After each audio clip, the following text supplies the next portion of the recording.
I woke up, as usual, at 5:30 in the morning.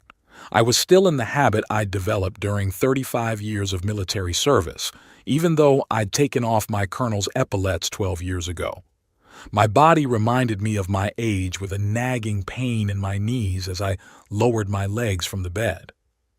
73 is no joke, especially after all those paratrooper jumps and marching. The house greeted me with silence. Marjorie was gone. Gone 3 years ago. Cancer had taken her in 4 months. I brewed myself some strong tea and stepped out onto the veranda, looking around at my possessions. The house I had built with my own hands, a 2-story solid house overlooking Lake Ardencroft. A realtor offered me $940,000 last year. I sent him away. My daily ritual began with a walk around the property. I checked the hedge I'd trimmed yesterday, inspected the garage roof. I'd fixed it last month after the winter snows. The work never ended, but that's what kept me in shape. Wrinkled arms with protruding veins were still strong and my mind was still clear. The kids rarely called. Lorna, the oldest daughter, worked as a lawyer in Portland. I only saw her at Christmas unless she found an excuse to go to the Caribbean with her husband. Fraser, the youngest, inherited my stubbornness, but not my work ethic. I was away too long when he was growing up while he was serving overseas. Marjorie spoiled him, and when I came back for good, it was too late to change anything. The sun was slowly rising over the horizon when I started breakfast. Scrambled eggs and bacon, a slice of rye bread, another cup of tea. None of this modern crap with cereal and soy milk. I ate while looking at the local paper. The town of Ardencroft was slowly becoming a tourist attraction. Old farmhouses were being bought up and converted into guest houses. The local pub now served craft beer instead of normal ale. The world was changing, but not me. The doorbell rang around 11. I wasn't expecting company, and to be honest, I wasn't particularly happy about it. When I opened the door, I saw Fraser, in jeans and a fancy shirt, unshaven as always with those hipster glasses of his. Standing next to him was a woman I hadn't seen before. "Hi, Dad." He never called me father or sir as was the custom in my family. "May I come in?" I stepped back silently, letting them into the house. The woman was slender, with shoulder-length dark hair and an attentive gaze that seemed to assess every detail of my home. "This is Beatrice Morrissey," Fraser introduced her as we settled into the living room. "My fiancée." I raised an eyebrow. The last time we'd seen each other, Christmas 6 months ago, he hadn't mentioned a serious relationship. "Fiancé? Congratulations. When did you meet him?" "We met in January," Beatrice answered in her son's place. Her voice was soft with a faint accent. "At the art gallery. Fraser was consulting on an exhibition. My son called himself a creative consultant. As I understood it, that meant he gave advice to people with money on how to spend it on contemporary art, not what I'd call a real job. 6 months and already married?" I didn't hide my skepticism.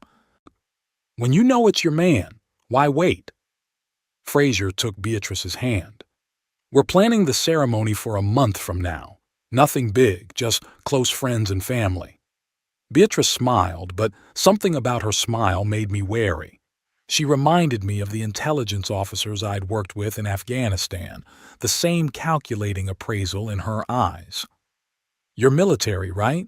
she asked, pointing to a framed photograph of me in full uniform on the mantel. "Retired colonel." I nodded. 35 years of service. "Impressive." She looked around the room. "It's a beautiful house. How long have you lived here?" "I built it when I retired, 12 years ago." "Built it myself," Fraser emphasized with a note of pride I rarely heard from him. "From foundation to roof. Dad had always been self-sufficient." The last word sounded strange, like it wasn't a compliment.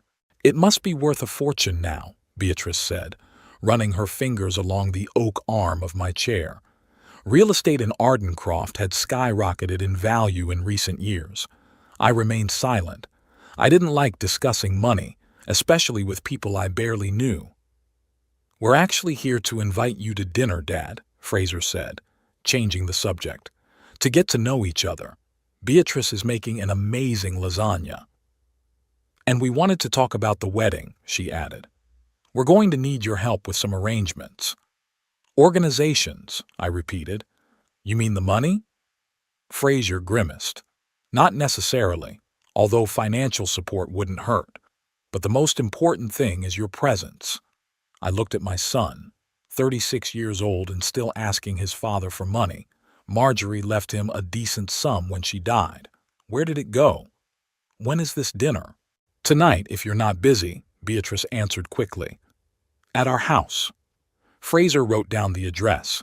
She handed me a card with a neatly scrawled address in the new Ardencroft neighborhood, where they were building fancy townhouses. Expensive place. "I'll be there at 7. I put the card on the table. "Can I bring you anything?" "Just myself." Beatrice smiled, but her eyes remained cold. "And maybe some photo albums. I'd like to know more about Fraser's family." After they left, I stood at the window for a long time, watching them get into the brand new BMW. My son had never shown any interest in family history. What changed? At 7 p.m., I pulled up to their townhouse. Up close, it looked even more expensive. Modern architecture, large windows, a small but perfectly manicured garden. You couldn't buy that at a creative consultant's job. Either Beatrice had money or Fraser was in debt. Dinner started off well. The lasagna was indeed delicious, the wine expensive. Beatrice asked me about my military career, about home, about Marjorie. I answered with restraint.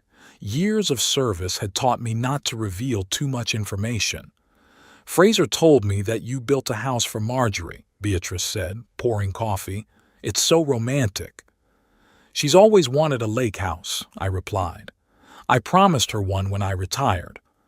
I remembered how Marjorie and I had sat on the floorboards of the newly built porch, watching the sunset over the water. "Finally a real home, Wesley," she said then. "After so many years of moving from one military base to another, home was our anchor." "And you kept it after she died," Fraser remarked, "though it's too big for one person." "It's my house," I replied simply. "I built it." "But think about the future, Dad. About inheritance. About practicality." "That's what it is." I put the cup on the table. "What are you getting at, Fraser?" Beatrice put her hand on my son's shoulder as if holding him back. "We're just worried about you, Mr. Torbjorn, living alone in such a big house at your age. What if you fall? Who will help?" "I parachuted over the Hindu Kush mountains before you were born, girl," I said coldly, "and I can still stand up for myself. No one doubts your competence." Her tone turned honeyed.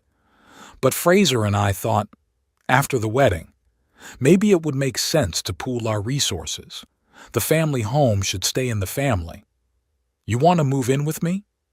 I knew it wasn't true, but I wanted to hear their real plan. "Not exactly." Fraser looked unsure. "We were thinking maybe you'd consider moving to a smaller place, something more suitable, and we could take the house as part of the inheritance just sooner. That's it." I looked at them, a young couple sitting across from an old man.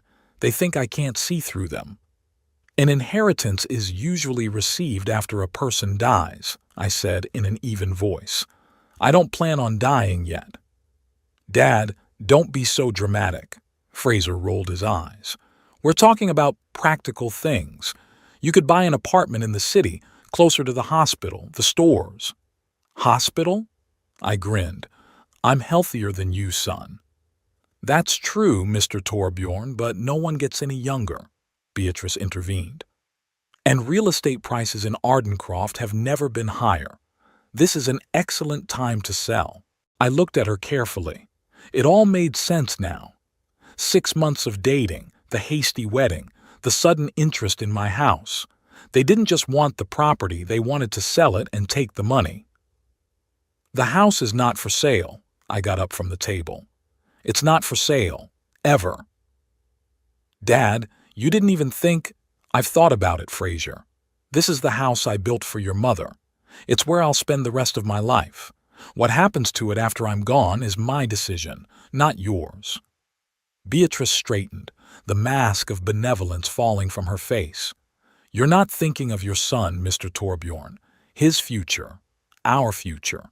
Your future should be your own. I headed for the door. Thank you for dinner.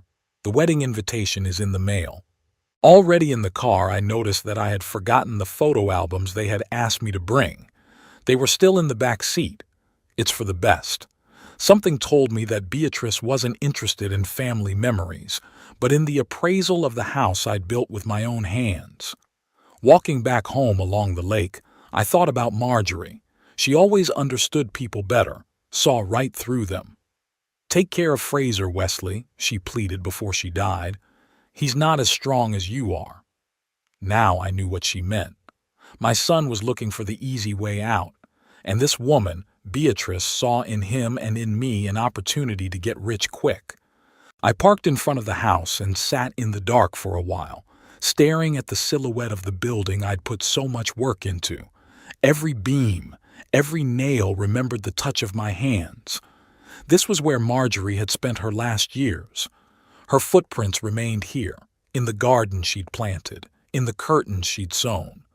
This house was all I had left, and I wasn't going to give it away. A week later, in the mailbox, I found an envelope of heavy cream-colored paper, a wedding invitation designed in some Victorian style with curlicues and gold embossing, ceremony in 26 days at Ardencroft Chapel by the lake, banquet at Willow Creek Country Club. A handwritten note at the bottom. Your presence is important to us, Dad. Please call. We need to discuss details. Fraser. I put the invitation on the table and poured myself a whiskey. Honestly, after that dinner I was sure they were going to cross me off the guest list. I guess they were still hoping for something. The phone rang the next morning. I was minding my usual business, fixing a leaky faucet in the guest bathroom, and was in no hurry to answer. The calls continued with enviable persistence. Torbjorn, I finally answered. Dad. Fraser's voice sounded unnaturally cheerful. Did you get the invitation? I did. What do you think? I think the chapel by the lake is a good choice. Your mother loved that place. There was a pause. Fraser clearly wasn't expecting to talk about the chapel. Beatrice and I wanted to apologize for the other night, he said finally. We were too pushy. This is an important step for us, and we want you to be part of our happiness. His words sounded clipped, as if Beatrice was standing nearby, prompting him. Accepted, I answered briefly. We need your help with the organization, Dad. You have good taste, and we want everything to be traditional, like it would have been in Mom's day. That's it. A new tactic to appeal to Marjorie's memory. What exactly do you need help with? Everything, Fraser laughed. Beatrice made a list. Can you come over today? Or can we come to your place? I'll be at your place at 4, I answered after a pause. Better on their property. At my house, they were getting back to the subject of real estate too quickly. At 4 o'clock, I parked in front of their townhouse. In the driveway was a black Mercedes with Washington state license plates. Guests? I rang the doorbell and Beatrice opened the door almost instantly, as if she'd been waiting outside. Mr. Torbjorn, she brightened up. How nice to see you. Come in. We have guests already. In the living room, sipping champagne, sat a woman in an expensive business suit. She turned and I recognized my daughter Lorna. Daddy! She got up and came over to give me a hug. She smelled of expensive perfume and the coolness of air-conditioned offices. What a surprise! For me, too. I glanced at Fraser, who pretended to be studying some wedding catalogs. I didn't know you were in town. I flew in this morning, Lorna smiled. A brother's wedding is a good excuse to drop everything for a couple days, isn't it? Besides, I need to meet my future sister-in-law. Beatrice and Lorna exchanged strained smiles, two predators sizing each other up. So what kind of help do you need? I asked, declining the champagne. Lots of stuff. Beatrice opened her laptop. We made a list. First, cars for the guests. Fraser said you had friends in the classic car fleet? There was one, Harry Ashford. Died last year. Oh, she frowned. That's a shame. What about floristry? We need someone to make special bouquets, not those standard roses. The next hour turned into a marathon of questions about suppliers, decorators, caterers. Most of the names I called were either no longer in business or were not the right format. It was becoming obvious that they didn't want my contacts. They needed something else. And then, of course, there's the matter of finances, Beatrice finally said, closing her laptop. A wedding is an expensive affair. Especially at Willow Creek, I pointed out. Why go big if you want a small ceremony for your loved ones? Because it's a big day, Dad, Lorna interjected. A day that will be remembered for a lifetime. Fraser deserves the best. And how much will the best cost you? Beatrice said, a sum that made my eyebrows rise. And you expect me to cover all of it? Not all of it, Fraser answered quickly. Beatrice's parents are contributing their share, but traditionally the father of the bride. I'm not the father of the bride, I interrupted him. I'm the father of the groom. But my father can't afford it, Beatrice said quietly. He's just a teacher. Then maybe we should choose a ceremony we can afford. There was an awkward silence. Lorna shook her head, looking disappointed. Dad, you could be a little generous, she said. After all, you have the means, and this is Fraser's only wedding. I hope so, I looked at my son. Good, I'll pay for half, but on one condition. What's that? Beatrice stepped forward. No more talk of my house. Not now, not after the wedding. Fraser and Beatrice looked at each other. Of course, Dad, the son said at last. It's your house. We respect your decision. Something in his tone made me question his sincerity, but I nodded. A deal is a deal. After that visit, I started receiving regular calls and texts asking for a meeting, cake tasting, choosing musicians, a suit fitting. I gave in where I thought it was reasonable and stood firm on money. Half means half, not a cent more. 2 weeks before the wedding, Fraser asked me to stop by their townhouse to pick up the guest list for the officiant. I arrived at the appointed time, but no one answered the door. Beatrice's car was parked in the driveway, which meant they must have been home. I walked around the house and saw that the door to the backyard was ajar. Apparently, they were in the garden and hadn't heard the bell. I was about to tap on the glass when I heard their voices. Acts like a flint, Beatrice was saying. But when he sees how you look in your wedding dress, he'll be heartbroken. I doubt it, said Fraser. Father has a heart of duty and principle instead of a heart. But don't worry, I talked to Lorna. She's a lawyer, and she's found a solution. What is it? After the wedding, we're filing a petition to have him declared incompetent. Lorna will draw up the papers. We have a neighbor doctor who can do an evaluation. The old man lives alone, sometimes talks to himself. I heard him talking to a picture of my mom. You think the court will agree? With a good lawyer, yes. And once we get custody, we can sell the house or remodel it. Can you imagine the living room if you took out the wall between the kitchen and the dining room? I froze, feeling the blood rush to my face. Incapacitated. Me? Colonel Wesley Torbjorn? I don't know, Fraser. Beatrice's voice sounded concerned. Your father doesn't look like an imbecile. He's very focused. It's a military bearing. But he's 73, B. Dementia wouldn't surprise anyone at that age. And with Lorna on our side, I backed off quietly, so my daughter's in on it too. Both my children conspired to declare me crazy for the sake of the house I built with my own hands for their mother. I got in my car and drove away without waiting for them to find me. I needed time to think. The next day I called Lorna and asked her to come over, alone, without Fraser and Beatrice. She agreed, though I could hear the surprise in her voice. Lorna arrived in the late afternoon as the sun was setting over the lake. I met her on the veranda with a glass of whiskey. "It's beautiful here," she said, looking around. "I'd forgotten the view from this veranda." "Sit down," I pointed to a wicker chair. "Something to drink?" "A gin and tonic, if you have it." I made her a drink and sat down across from her. We were silent, staring at the water. Lorna was always like me. She could wait and be quiet. "I heard an interesting conversation yesterday," I said finally, "between your brother and his fiancée, about declaring me incompetent." Lorna froze before she could bring her glass to her lips. "Dad, and your part in that plan." She set the glass down on the table. "It's not what you think." "Is it? What do I think, Lorna?" "You think we're trying to take your house away from you. Don't you?"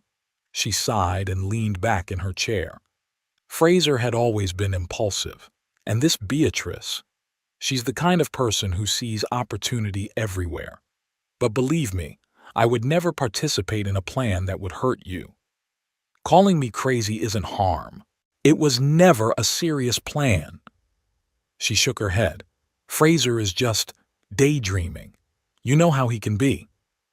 I know, irresponsible and selfish, but I expected more from you, Lorna. She looked away. I just mentioned that there was a theoretical possibility, in conversation. I never thought he'd take it seriously. And now? Now I tell him it's impossible, that any court would reject such a claim, looking at you. I studied her face. My daughter, a successful lawyer, family law specialist. She's always been a good liar. "Why is Beatrice so obsessed with this house?" I asked. "They could buy a better house if she had the money." Lorna hesitated for a moment. "I'm not sure she has the money, Dad. Fraser says she comes from a wealthy family, but I checked. Her father is really a teacher at the community college. Doesn't sound like a man who could pay for half a wedding at Willow Creek." "Then who's paying?" "I guess no one. They're counting on you." I sipped my whiskey, feeling the bitterness spreading down my throat. "What about you, Lorna? What are you counting on?" She was silent for a long time, staring at the sunset. "I expect you to live many more years, Daddy, and that someday you'll forgive us for the children we were." "What kind of children were you?" "Ungrateful." She met my gaze. "We both were. Mom always said we didn't appreciate what we had. She was right. There was sincerity in her words, but I'd been working with people too long to miss the fake notes. And yet, you're helping Fraser with this. Beatrice. He's my brother," she answered simply. "And I'm not sure she's right for him, but he won't listen to me if I say so directly." "Why not?" "Because," she hesitated, "there's something about Beatrice that appeals to Fraser, some promise of stability that he's always lacked." "Or the promise of money," I noted, "from the sale of my house." Lorna didn't argue. "Maybe. But I'm here to make sure that everything goes civilized." "Civilized," I repeated. "As a lawyer or as a daughter?" "Both." She finished her gin. "What are you going to do, Dad?" I looked out at the lake where the last rays of the sun were turning the water into molten gold. "I'm going to go to the wedding. I'll see what happens next." Lorna stood up. "I gotta go. I have a meeting with the wedding planner in the morning." She turned around at the door. "Daddy, I know that Fraser and I weren't, perfect kids. But we're your family, the only one you have left." I watched her get into her expensive car and drive away. Family. That word used to mean something. Now it sounded like a threat. The day of the wedding was clear and warm. The end of June in Ardencroft always brought good weather. I was up early, out of habit, though the ceremony was not scheduled until 2 o'clock in the afternoon. The sleek navy blue suit I had ordered at Fraser's insistence hung on the closet door. Next to it was a small velvet box of cufflinks Marjorie had given me for our 20th anniversary, platinum, with tiny sapphires. I was going to give them to my son before the ceremony. My old military suitcase stood by the door, packed in case I needed a quick retreat. In 35 years of service, I had learned to anticipate complications and prepare for them, especially after an overheard conversation about being declared incompetent. I no longer trusted Fraser or his fiancée, not even Lorna, though she tried to play the peacemaker. At 11, I called Marcus Ellington, my notary and old friend. We served together in the Persian Gulf, and then he studied law and opened a practice in Ardencroft. If I need legal support, Marcus is on my side. "Are you sure they're up to something?" he asked when I'd outlined the situation. "Maybe it's just wedding nerves?" "I heard them with my own ears, Marcus. They're going to declare me crazy so they can take the house away." Marcus was quiet for a moment. "What do you want me to do, Wesley?" "Be on standby. I may need to change my will right away, and keep the phone on tonight." "Will do, Colonel." The old military discipline was in his voice. "Good luck at the front." At noon, I arrived at the Lakeview Hotel, where I was to meet Fraser before the ceremony. The desk clerk directed me to the presidential suite. As I knocked, I heard muffled voices, then the door swung open. Fraser looked tense but tried to smile. "Dad, come in." We were just discussing the final details. In the room, besides his son, were his friend and best man Darren, his sister Lorna, and, unexpectedly, Beatrice. Tradition dictated that the bride should not see the groom before the ceremony, but this couple didn't seem to care much about tradition. "Beatrice," I nodded at her, "isn't it bad luck to see the groom on the day of the wedding?" "Fraser and I are not superstitious, Mr. Thorbjorn." She smiled her cold smile. "Besides, we had an important matter to discuss. A family matter." I felt the tension building inside me. "What was it?" Lorna got up from her seat and walked to the window, as if distancing herself from what was happening. Darren looked awkward, clearly regretting being here. "Dad," Fraser began, stepping closer, "Beatrice and I have been thinking a lot about our future, about the family we want to create." "Naturally for newlyweds," I remarked dryly, "and we decided we wanted to start our married life in the right place, in a place with history, with soul." I waited in silence to see where he was going with this, though I already had an idea. "Your house, Dad." Fraser put his hand on my shoulder. "It's perfect for us, for the new Thorbjorn family." "We talked about this, Fraser. The house isn't for sale." "It's not for sale," Beatrice interjected, coming closer, "but it can be given as a gift, a wedding gift from father to son, a tradition that goes back centuries." "What century do you live in?" I wasn't being sarcastic. "Perhaps you'd like a dowry, too." "Don't be like that, Mr. Thorbjorn." Beatrice changed her tactics, her voice softer. "Think of it as an inheritance. You were going to leave the house to Fraser anyway, weren't you? Why not do it now when you can see us building our lives there? See your grandchildren growing up in the house you built?" "Beatrice," Lorna interjected, apparently deciding that the conversation was going too far. "Maybe not now. We have a ceremony in 2 hours." "Right now," Fraser insisted. "I want everything settled before the ceremony. It would be, symbolic." I looked at my son carefully. His eyes glittered with a strange, almost feverish gleam. Something was wrong. "Fraser, are you all right?" "Absolutely." He laughed a little too loudly. "Just a little wedding excitement." I noticed Beatrice cast a warning glance at Darren, who slowly backed toward the door. "Why is this so urgent?" I asked bluntly. "What's going to happen after the wedding that I shouldn't find out?" "Nothing," Beatrice answered too quickly. "It's just that the bank has given us very favorable refinancing terms, but we need to act fast."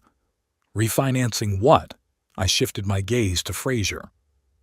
"You're in debt?" Lorna turned away from the window. "Fraser, you promised me that everything was under control." "It is." He ran a hand through his hair, ruffling it. "It's just, there's been some financial difficulties. Nothing serious." "How serious?" I insisted. 200,000, he said quietly. "Maybe a little more." I whistled. $200,000? Where did that kind of debt come from? Investments, Beatrice interjected. Temporary difficulties, as soon as the market stabilizes. What investments, Fraser? I kept my eyes on my son. He looked down. Cryptocurrencies. A few startups that didn't, worked out. It all fell into place now. The rushed wedding, the insistence on the house, the plans to sell it. It wasn't about building a family nest. It was about debt. And you expect to pay off those debts by selling my house? I felt a cold rage rising inside me. Not by selling it, Beatrice said hastily. Just use it as collateral for a new loan. The house would stay in the family. Until the first default, I shook my head. After that, the bank will take it. The house I built with my own hands for your mother. Fraser exploded. You never thought of your mother until we talked about the house. Your missions, your service, your precious career were always more important to you. And now, you're clinging to this house like it's the only thing that matters, because it is the only thing left of her. I raised my voice too. The only place where she was truly happy. Happy? Fraser grinned bitterly. Was she happy when you were away for months? When she had to raise us alone? When she didn't know if you were coming back from your secret operation? Don't you dare, my voice turned icy. Don't you dare use your mother as a weapon against me. She knew what she was getting into when she married me. And she never, ever blamed me for my choices. Because she was too good for it, he was almost shouting. Too good, and I don't have to be. I'm entitled to a share of what was hers. She left you the money, Fraser. What have you done with it? He turned away, avoiding my gaze. You never cared what I did, he said quietly. My exhibitions, my projects. You always thought they were a waste of time. Because they were a waste of time. I pointed my finger at him. Look at you. 36 years old and you have nothing of your own, only debts and plans to use other people's. Enough.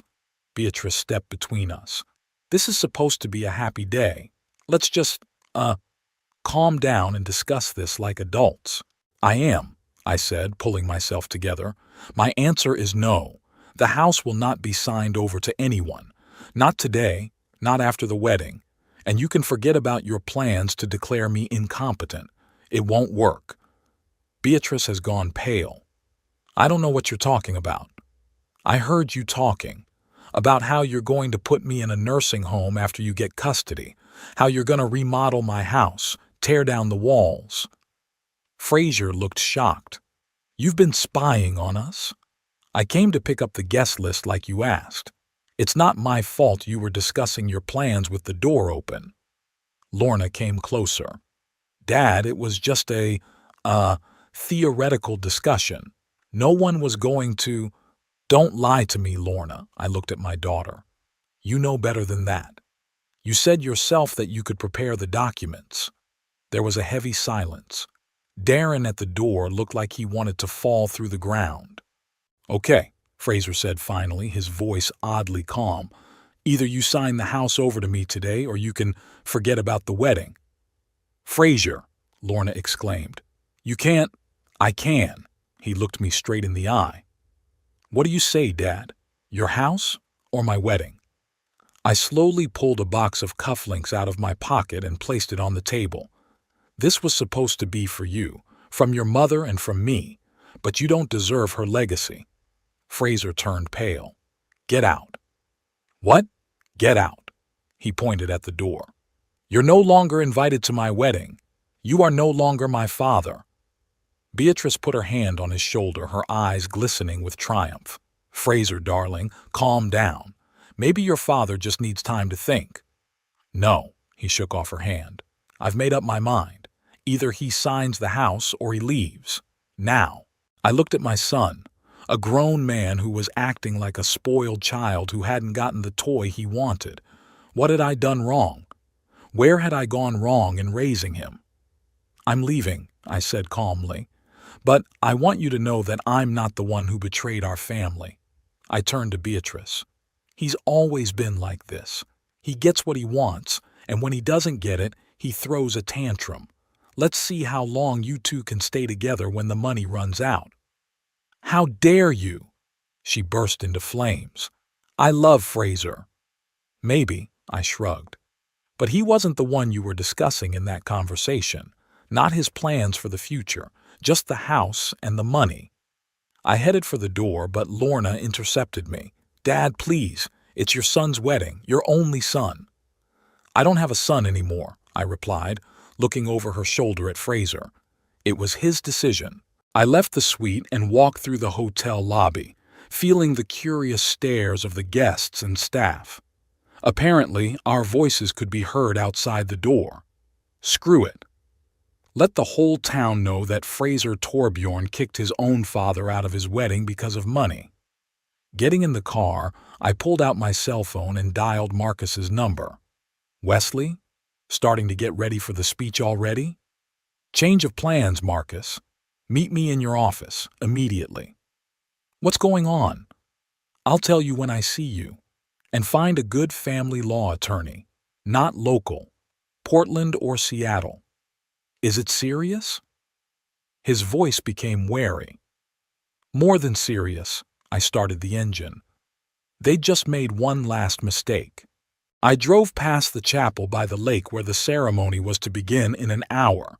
The workers were bustling about, arranging flowers and chairs. I wondered what they would tell the guests. That the old man father went crazy and had to be kicked out, or that I was too sick to attend. It doesn't matter. I've fought my battles for 35 years and never backed down. I'm not backing down now. If they think they can declare Colonel Wesley Torbjorn crazy and take away what he holds dear, they'll soon find out how badly mistaken they are. I parked outside Marcus's office and took a deep breath before getting out of the car. A plan was already forming in my head, clear, detailed, ruthless.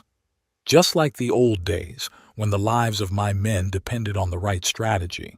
Marcus Ellington's office was in an old brick building on Ardencroft's main street. Inside, it smelled of leather, paper, and old wood, smells I'd always associated with reliability.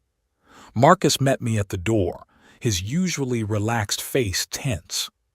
"You look like you're going into battle, Wesley," he said, walking me into his office. "I am." I sat down in the chair across from his desk. "I need to change my will. Today." Marcus whistled. "On the day of your son's wedding? What happened?" I told him briefly about the conversation at the hotel, about Fraser's demand that I rewrite the house, about how I'd been kicked out of the ceremony. "God, Wesley." Marcus shook his head. "I'm sorry. I don't need pity." I straightened in my chair. "I need action. I want Fraser out of the will, completely, and I want it done before the wedding ceremony." "Technically, it's possible." Marcus opened his laptop. "We can make a new will right now. But are you sure? It's a big step." "I'm absolutely sure." "What about Lorna?" I've been thinking. Lorna was part of the conspiracy, but at least she tried to mediate. "I'll leave Lorna something. Not a house, but something." Marcus nodded and began typing. "And what do you plan to do with the house?" "That's a good question. I hadn't really thought about it before.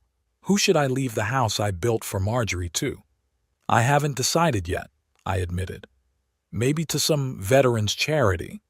Or—" I stopped talking, thinking of Emmeline, Lorna's daughter, my granddaughter, the only one who was genuinely interested in my war stories, who came over for summer vacations and helped me in the garden.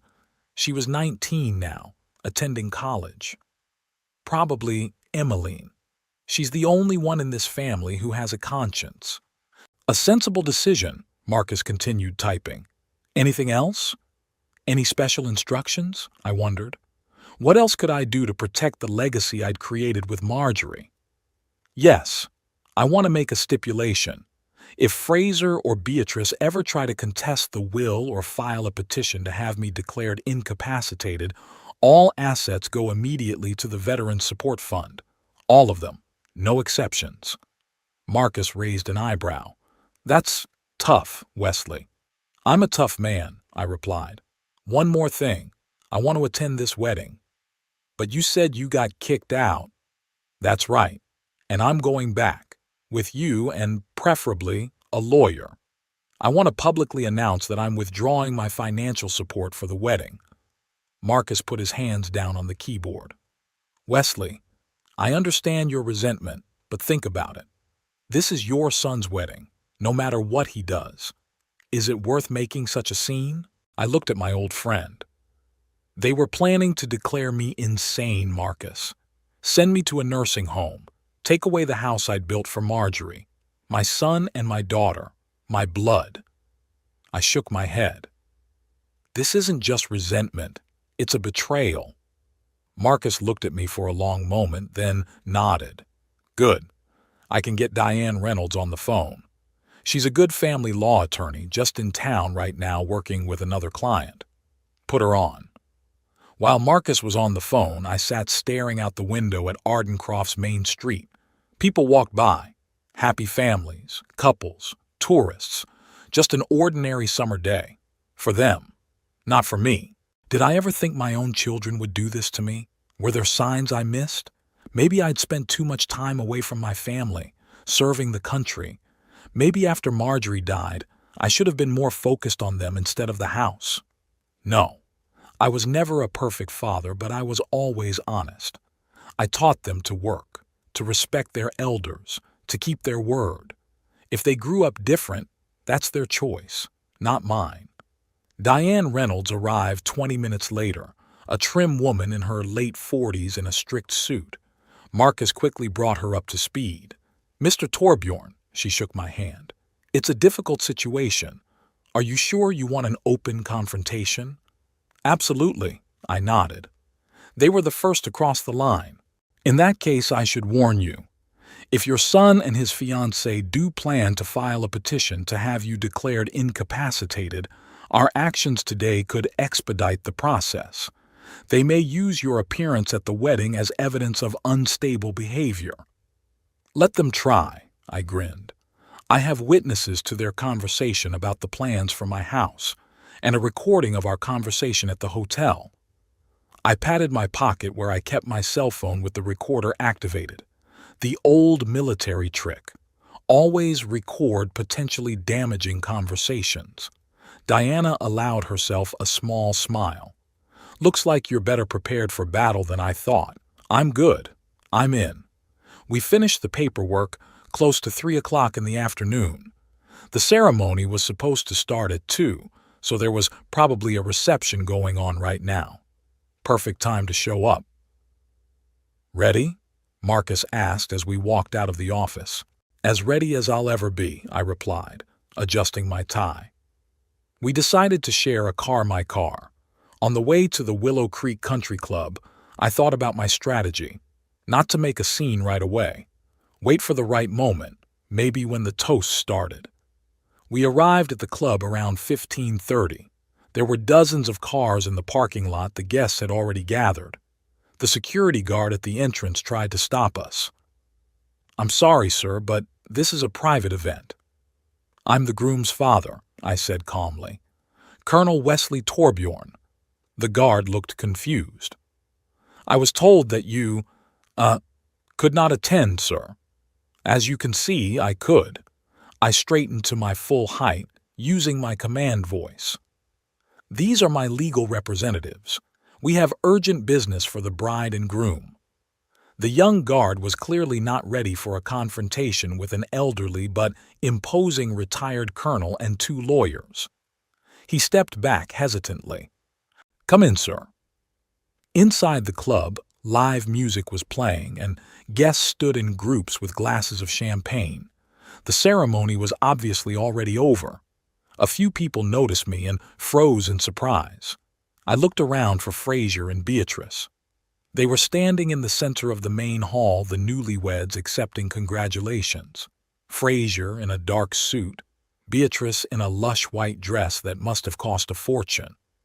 My fortune, to be exact. Lorna spotted me first. Her eyes widened and she quickly said something to Fraser. He turned around and I saw the color drain from his face. I walked leisurely toward them, Marcus and Diana following at my sides like an escort. The guests parted, creating a corridor. The hall grew quiet. "Dad," Fraser smiled, strained as I approached. "You decided to come after all."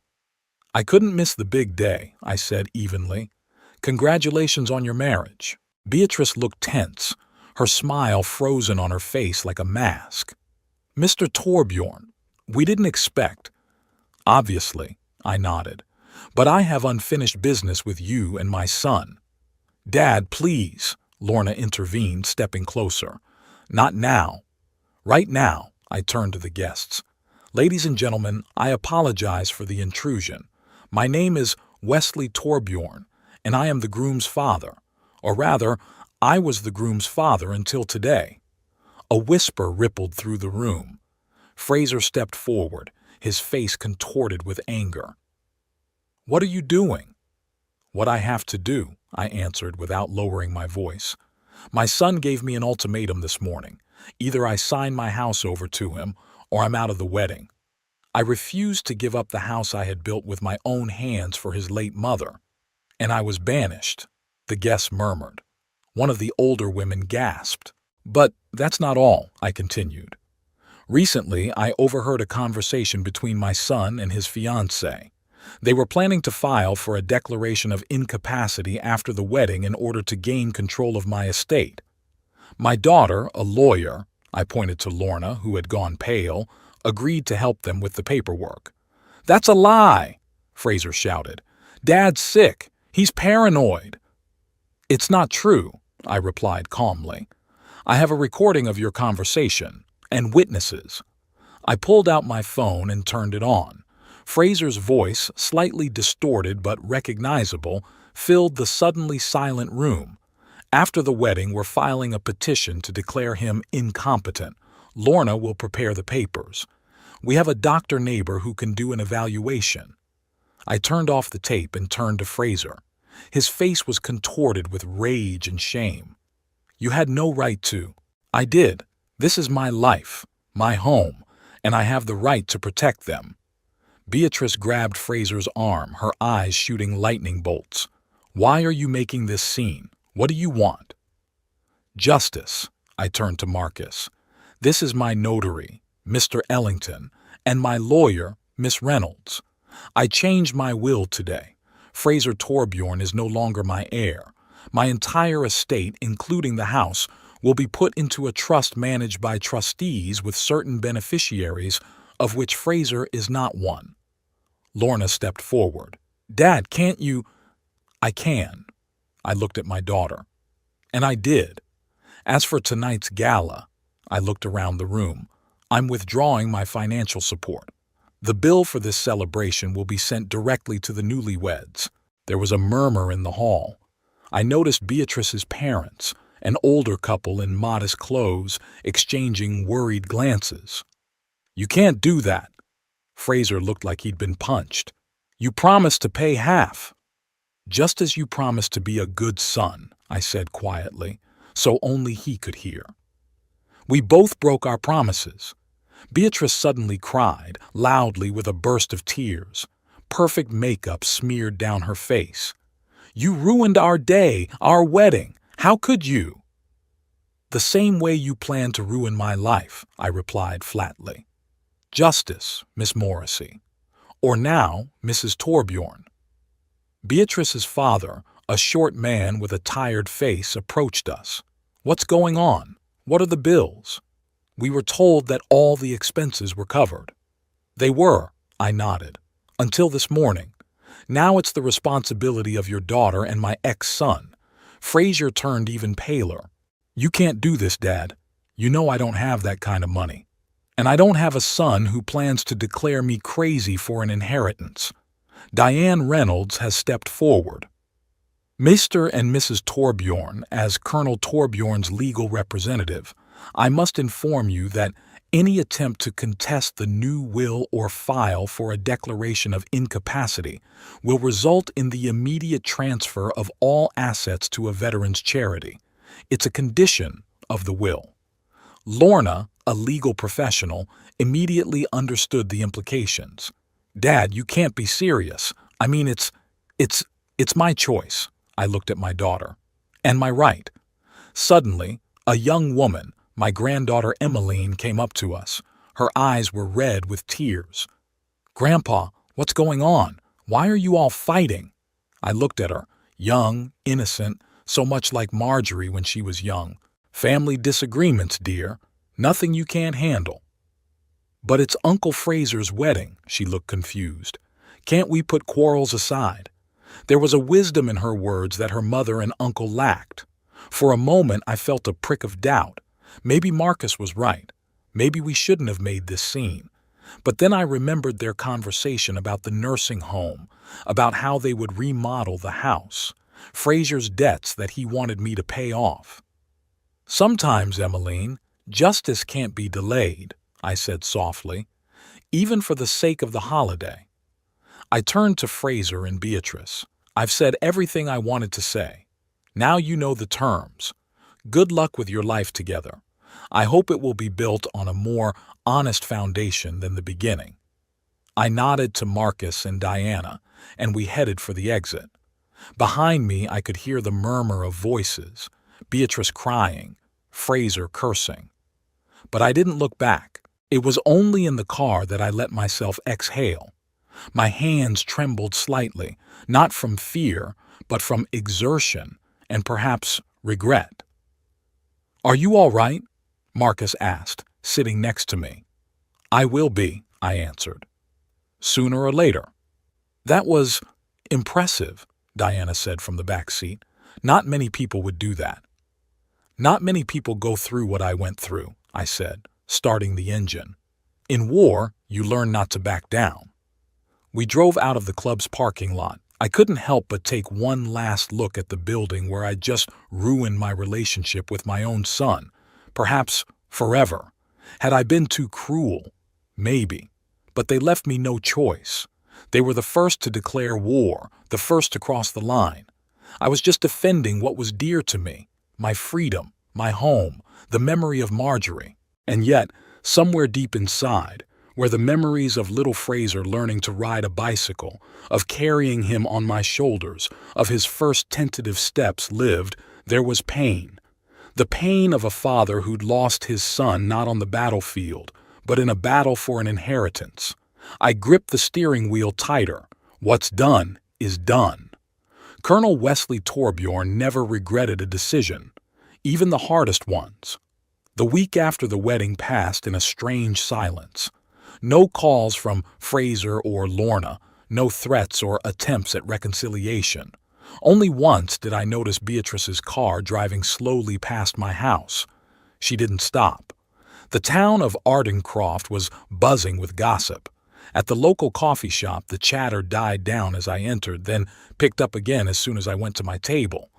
It didn't bother me. In my years of service, I'd gotten used to people talking behind my back. Wednesday morning, while I was having breakfast at the Morning Breeze, the only decent coffee shop in town, a man approached me, a stout, military-looking man about my age. Colonel Torbjorn. He held out his hand. Major Simon Huxley, Marine Corps, retired. I shook his outstretched hand. To what do I owe the honor, Major? May I sit down?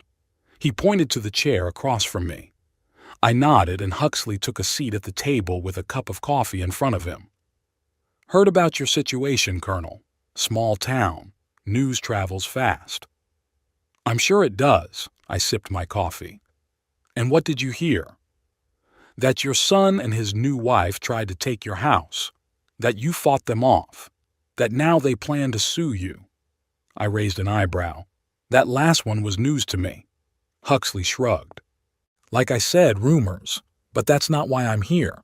I represent the local Veterans Association. We meet every week at the library.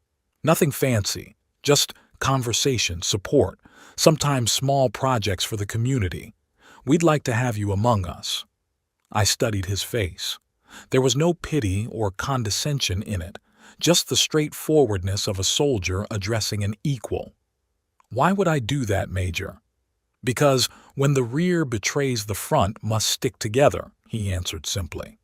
Tonight, 700, West Wing of the library. Out of uniform, but with orders if you like. He rose, shook my hand again, and walked away, leaving me pensive. I hadn't attended a veterans meeting since I'd moved to Ardencroft. I preferred the solitude, but now that my family had turned their backs on me, the prospect of spending an evening among men who understood the value of duty and honor seemed appealing. At 7 o'clock in the evening, I was outside the library. In the West Wing, about 10 people of various ages were sitting around a long table, ranging from very young guys recently returned from the hot spots to gray-haired Vietnam veterans. Huxley noticed me and stood up. "Colonel Thorbjorn," he addressed the group. "Guys, this is Colonel Wesley Thorbjorn, 35 years of service, Special Operations." I nodded, feeling a little uncomfortable with the attention. It had been a long time since I'd been in a room full of military men. "Have a seat, Colonel," one of the older men said. "Make yourself at home." I took a vacant chair. The next 2 hours passed surprisingly quickly. We talked about everything: politics, the state of the modern army, the problems of adapting to civilian life. No one asked about my family situation directly, but I felt their silent support. "Our main problem," Huxley said as the discussion turned to local issues, "is the lack of affordable housing for veterans in Ardencroft. Prices have skyrocketed, and a lot of guys are living on pensions. Some are having to leave." "What about the subsidized housing program?" I asked. "The city's too small," replied a young guy with a prosthetic right arm. "The big programs don't reach here," I wondered. My house had 6 bedrooms, not counting mine. After Marjorie died, I had closed off most of the house, using only the main rooms. The rest just sat empty. The next day, I called Marcus Ellington. "I need counseling," I said as I explained my idea. "Could I legally convert part of my house into a sort of boarding house for veterans?" "Theoretically, yes," Marcus answered after a pause. "But there are a lot of regulations: fire safety, handicapped accessibility, zoning. It's not an easy decision." "I'm not looking for easy solutions," I replied. "I'm looking for the right ones." The next 2 weeks turned into a marathon of meetings with officials, studying rules and regulations and obtaining permits. City officials were skeptical at first, but when I mentioned that I was willing to fully fund the project with my own money, their enthusiasm increased. Huxley and a few other veterans volunteered to help with the renovations. We started on the top floor, converting 4 bedrooms into comfortable living rooms. I enjoyed the physical labor of tearing down unnecessary partitions, installing new doors, and painting walls. It reminded me of the time I built a house for Marjorie. One day, as Huxley and I were discussing a plan to remodel the back porch for wheelchair access, a familiar car stopped at the gate. Emmeline, my granddaughter, got out of the car and walked uncertainly toward the house. "I'll leave you to it," Huxley said tactfully, noticing my tension. Emmeline came up when he had already left. She looked gaunt, shadows under her eyes. "Hi, Grandpa," she said quietly. "Emmeline," I nodded. "Would you like some tea?" She nodded and we went into the kitchen. I put the kettle on and took out her favorite cookies, the ones I always kept in stock in case she came to visit. "Haven't seen you in a while," I said as we sat down at the table. "How was college?" "Fine." She looked into her cup, avoiding my gaze. "Grandpa, I came to talk about what happened at the wedding." I sighed. "Did your parents send you?" "No." She raised her head, anger glinting in her eyes. "I came on my own. They don't even know I'm here." "I'm sorry." I held up my hands. "I didn't mean to hurt you." She calmed down a little. "After the wedding, everything went wrong. Uncle Frazier and Beatrice canceled the honeymoon. They had trouble paying the wedding bills. Mom and Dad fought over whether they should help them, and then Mom said you changed your will and now neither of them will get anything." Not exactly. I sipped my tea. You're not excluded from the will. Emmeline looked at me in surprise. Me? But why? Because you're the only one in this family who's never tried to use me. I shrugged. The only one who came just for fun, not when she needed something. She lowered her eyes. That's not true. I came when I needed something too. When I was sad or when I was fighting with my mom. When I wanted to hear your stories or work in the garden to clear my head. This is different, Emmeline. You came for what I could give you myself. Time, attention, advice.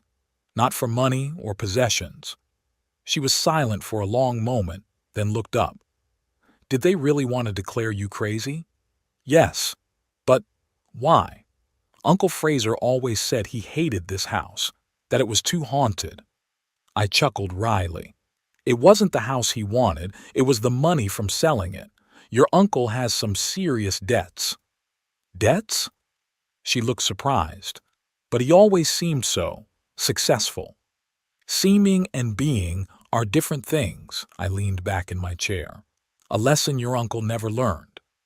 Emmeline looked around, noticing the tools and building materials stacked in the corner of the kitchen. What's going on here, Grandpa? Are you renovating the house? Not exactly. I explained my plan to create a boarding house for veterans. The top floor is almost finished. Soon we'll start working on the addition for the common living room. Her face brightened up. That's wonderful. Is there anything I can do to help? I'm on vacation in 2 weeks. I was touched by her enthusiasm. Of course, we could use some help with organizing the garden and with making a list of things we need for the rooms. She smiled, and for a moment I saw Marjorie in her, the same light in her eyes, the same genuine smile. Grandfather, she suddenly became serious. I think you should talk to Mom. She's very worried. Worried about the will, I shook my head. Not about me. Not only that, Emmeline insisted. She's afraid you'll never make up, that you'll be here alone. I'm not alone. I nodded toward the yard where Huxley and 2 other veterans were unloading lumber. I have new allies. Emmeline followed my gaze. Are you happy, Grandpa? That's an interesting question. Was I happy? After the betrayal of my children, after the wedding scandal, after everything that had happened. Busy, I finally answered. And that's more important than happiness. I have a purpose. The house I built for your grandmother will serve those who deserve it, men of honor.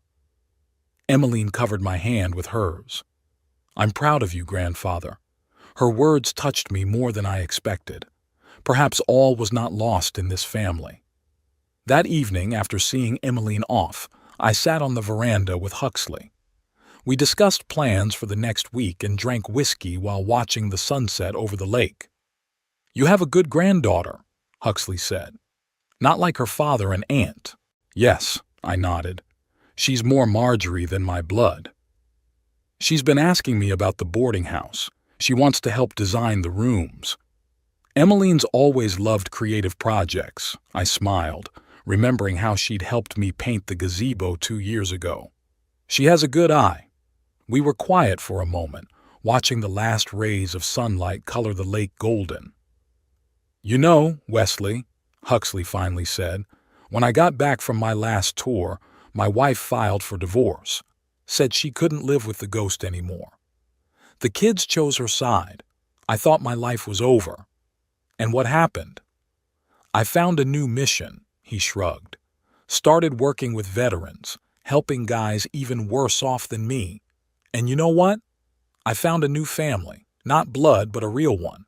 I knew what he meant. I felt more connected to these people in those few weeks of boarding than I had felt to my own children in years. We spoke the same language, shared the same values. They understood what duty, honor, loyalty meant, concepts that my children seemed to consider obsolete. Have you ever tried to reconcile with your children? I asked Huxley. He stared at the lake for a long moment before answering.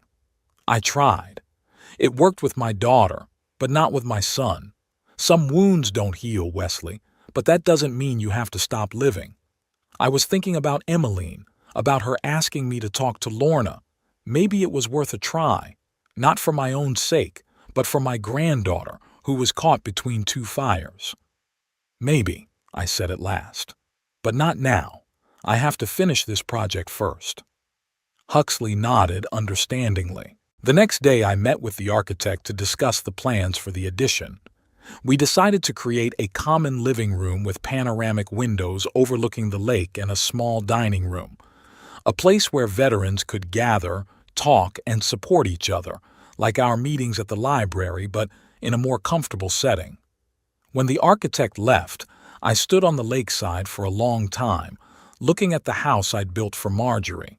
It had always been too big for the two of us, but she insisted on extra bedrooms for the children and grandchildren. She believed that one day the house would be filled with family. Now perhaps it will be filled with another family, not blood family, but bound by shared trials and mutual respect. What would Marjorie say about my decision? Would she approve of turning our family home into a boarding house for veterans? I think so. She's always understood my dedication to service, always supported me, and she would agree that the house should serve those who share our values. What about Fraser and Lorna? Will I ever be able to forgive them? I don't know. Betrayal has left a deep scar, but perhaps time and a new purpose would help me to accept, if not forget, what had happened. 3 months later, we inaugurated Marjorie's boarding house, a project I named in honor of my wife. 4 veterans had already moved into rooms on the top floor, and 2 more were due to arrive the following week. The addition with the common living room was almost finished. Emmeline, as promised, helped with the design of the rooms and garden, coming every weekend during the vacations. On opening day, as Huxley and I cut the symbolic ribbon at the entrance, I noticed a familiar car parked in the distance. Lorna was sitting behind the wheel, watching the ceremony. She didn't get out, didn't approach, just watched. And then she drove away. Maybe that was the first step toward reconciliation. Maybe it wasn't. But I didn't feel any bitterness looking at her, just a quiet confidence that I was on the right path. That evening we gathered in the new living room, me, Huxley, the other veterans, and Emmeline, who had come especially for the opening.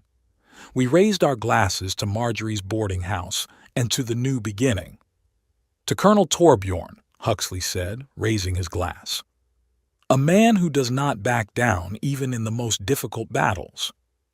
And to new allies, I added, looking around the room full of people who were closer to me than my own children. To a true family. Emmeline squeezed my hand and I saw understanding in her eyes. She knew I hadn't given up, hadn't broken down, hadn't let the bitterness of betrayal define my life. Instead, I had found new purpose, new meaning, and perhaps a new happiness. I was still the same tough, principled Colonel Wesley Torbjorn. But now I wasn't just a lonely old man in too big a house. I was a man with a mission, a man who was doing something important again. Looking out at the lake through the panoramic windows of the new living room, I mentally addressed Marjorie. Look, dear, the house is full of life again, just like you wanted it to be.